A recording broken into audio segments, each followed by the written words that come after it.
Hello, I'm Michael Reed, Vedic astrologer with over 20 years of experience in the astrological field. If you're interested in scheduling a personal consultation with me, you can do so through my astrological services page, which you will find at the link above. In addition to that, I presently have one ongoing course on the secrets of the nakshatras, which are the subject matter of these regular transit videos, and another approaching course which begins in August. If you'd like further information on either or both of these courses, that can be found at this link above. Welcome back, everybody. Lars and I have been talking about connections between planets and astrology and the relevant deities. In the first part of this talk, we were talking about Mercury and Saturn and how they're both connected to Vishnu. And Lars is going to tell us a little bit more about other planets and the deities that they're connected to. And some of this is related to Jaimini associations, and some of what we are going to discuss, if there's time to discuss, can relate to the traditional Parashara associations of planets being incarnations of Vishnu, perhaps. Great, thanks. Yeah, well said. I mostly do personally give precedence to the Jaimini associations because I've just resonated with that text and that astrologer more. So that's kind of just my personal preference, but everybody has to decide for themselves. So yeah, I just thought, even though Jaimini doesn't give like friendship and enemies in his text, I think we can just safely assume that we could still use those with Jaimini's astrology because it's, it just seems to work very well for whatever reason. And so it's interesting how Venus and Saturn are considered friends. And then Jaimini gives Lakshmi to Venus in that same chapter we discussed. And so, Lakshmi and Vishnu are consorts and whatnot. And I'm not an expert on all the mythological stuff. I learn as I go. But I think this is so interesting because it's like, I think everyone, including myself, gets confused about Venus and Saturn being friends, because like, how can Saturn be good for like enjoyments and passion and sex and relationship and marriage, right? And I think that Saturn is good for that stuff in the sense that it really puts it through the like a testing ground. It really says like, do you want an enduring love, an enduring relationship, an enduring passion that has longevity and those kinds of things, or do you just want something like superficial that's not really in alignment with your structural integrity, which is a word I like to use for Saturn a lot, because it rules like the skeletons and the foundations of things. So that's kind of how I think about Saturn and as affecting positively, potentially affecting the things of Venus and so on. But, we again see this in the deity association where Lakshmi is basically associated with abundance.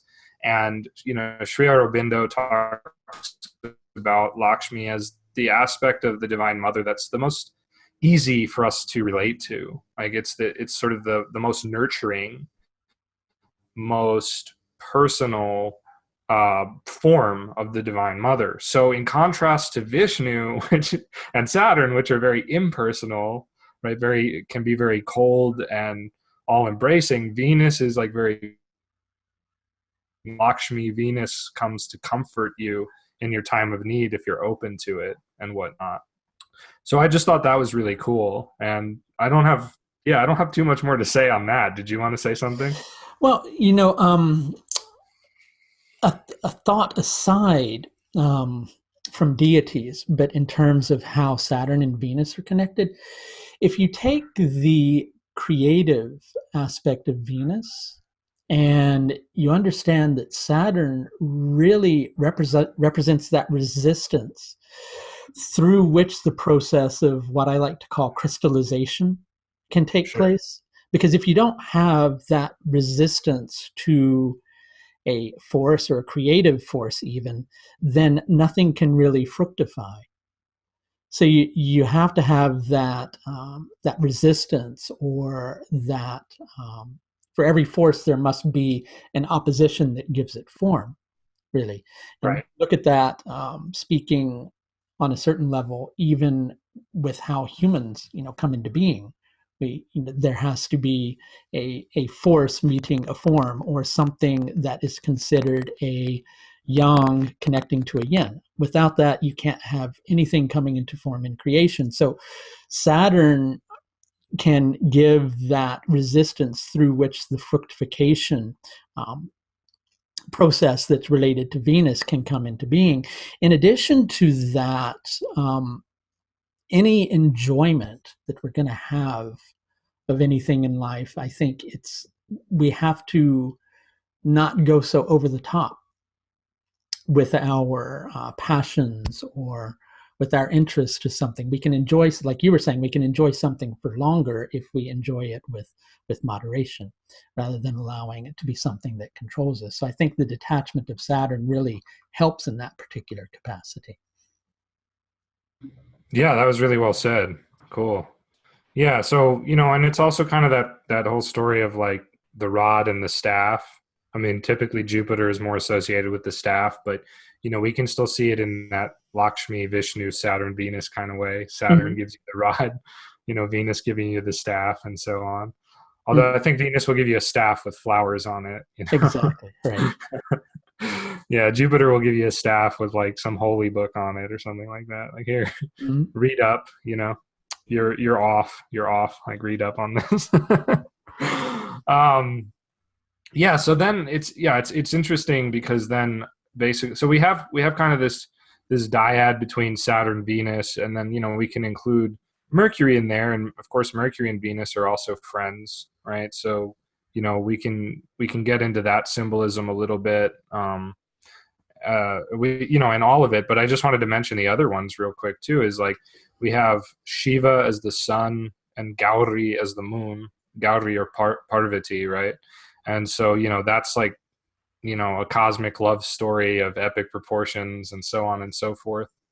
So we have that association, and then we have Jupiter as Samba Shiva, which is basically, I think of it as being similar to like the uh, the image of like Parvati and Shiva merged into one being. Mm-hmm.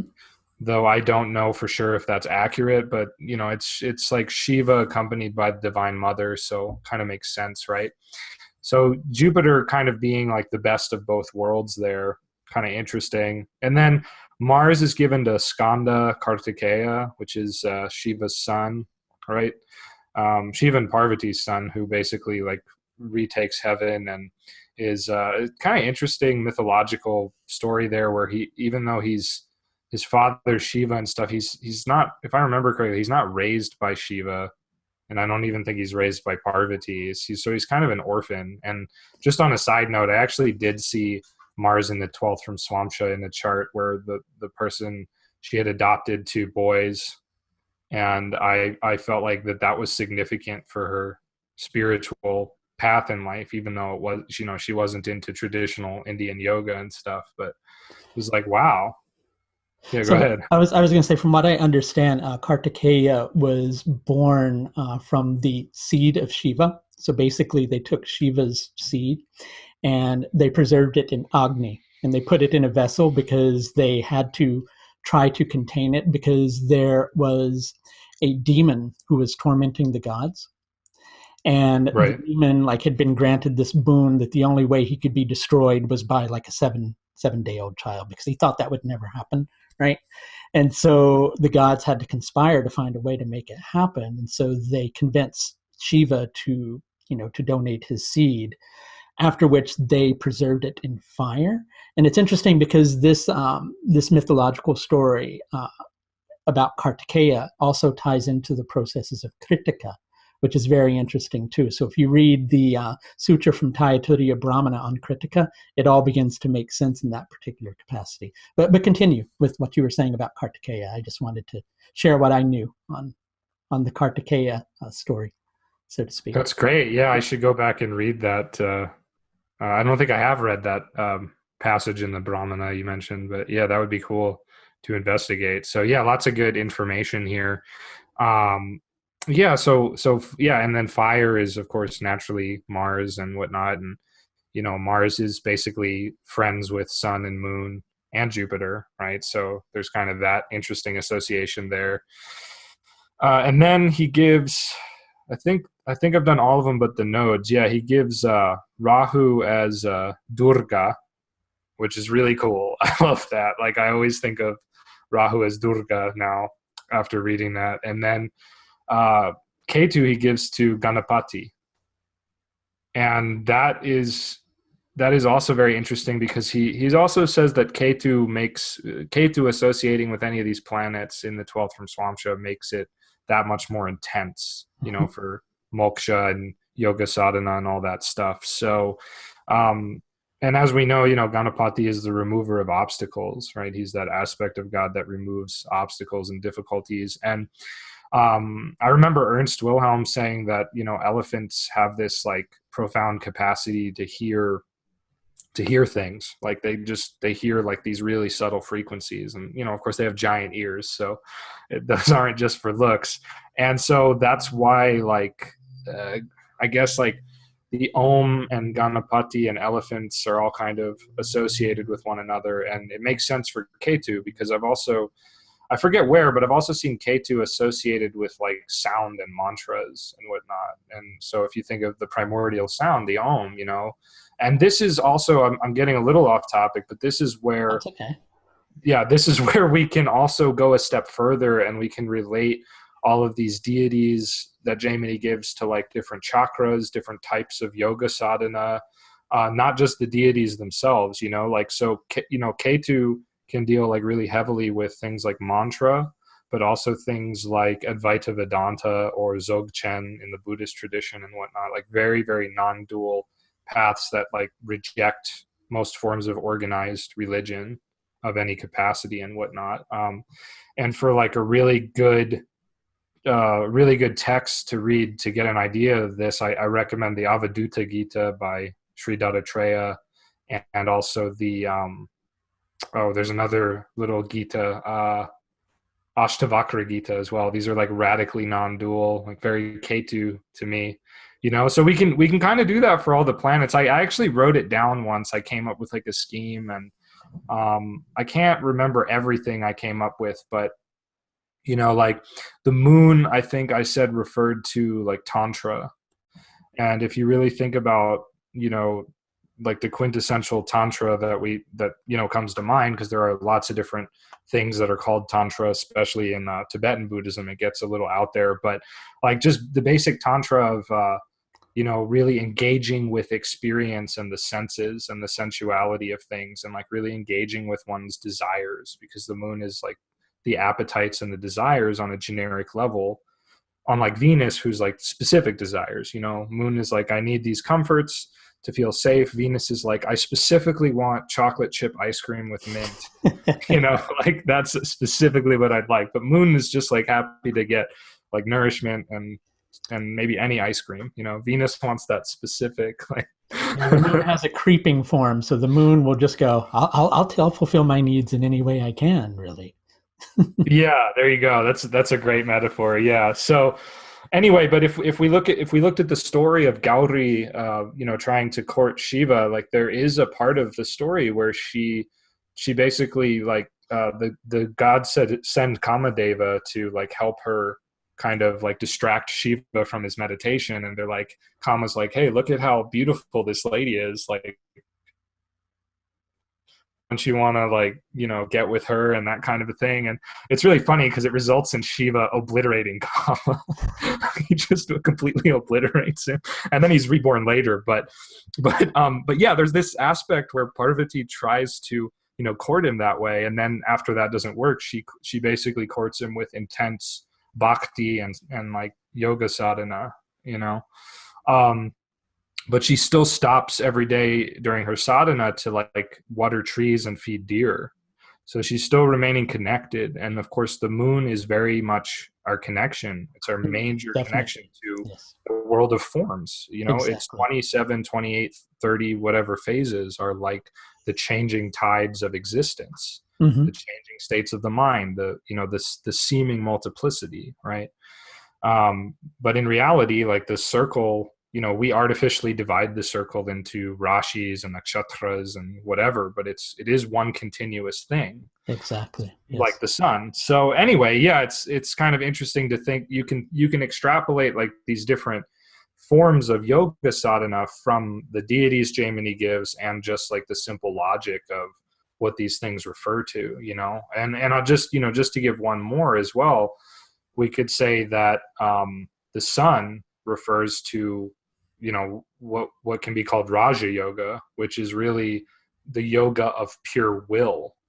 Mm-hmm. That's like what Raja Yoga actually is. And so we think about the sun is pure will, and will is just basically, the will of God is like the focalization that brings things into reality. Without that, there really isn't anything. Nothing's going to hold its shape and stuff. So the sun is also associated sometimes with like love and all-embracing compassion, because love is the most powerful force in the universe, the glue that binds everything together. The love that we think that we know, and the love that we don't know, because it takes a form that sometimes doesn't feel like love, but is the deepest kind of love that we really need, rather than perhaps the kind of love that we really want, unless we decide that we really want the love that we need. Very well put. Yeah, very poetic. Exactly. Nice. Yeah. So yeah, we can do this with all the planets, and I don't know, perhaps we will later on. And then of course, the chakras, like the basic chakra scheme, like, if a person has Jupiter as their, I don't know, it's this like kind of, I don't know, this sort of yoga karika type thing that we're talking about. I don't know what Jaimini calls it, or if he even calls it anything, but in the 12th from Swamsha and whatnot, you might contemplate the second chakra, which Jupiter is often associated with, but you might also contemplate the Ajna chakra as well, because it's exalted in Cancer, which is associated with that. And it's like, what, I don't know, it's like, what does this tell you about, what does this tell us about the person and how they can connect to divinity? And it's oftentimes very nonlinear. Like, it's not something where you just want to take this chakra planet association, or this deity planet association, or just the single planet placed in this one part of the chart. Like, oftentimes you have to put it together, and you have to get the vibe in the chart of like, oh, Jupiter is really, wow, it's really shouting at me as this planet that shows the person's yogic path.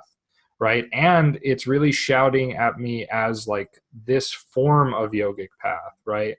Because in some cases, like, let's say it's heavily associating with like, I don't know, Venus and maybe the 5th house, and I don't know, maybe a couple other things. That's going to be more of like a second chakra kind of thing.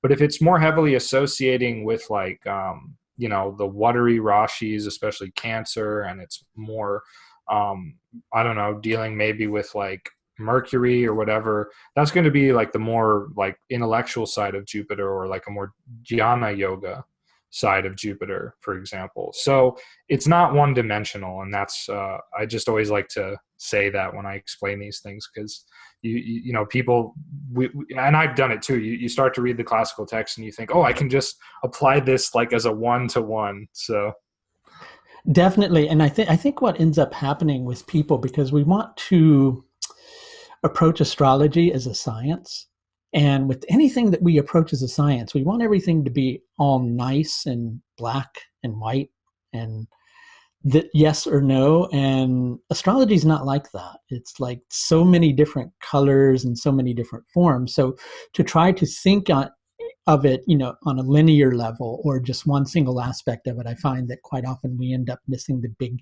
picture. And equally, quite often as astrologers, when we're looking at that confusing hodgepodge of things thrown together, if we present to the client the confusing hodgepodge of the things that are thrown together, actually it makes more sense to them than it does to us as astrologers. So thanks, everybody. We're going to take a break, and we'll be back with part 3 of the series sometime very soon.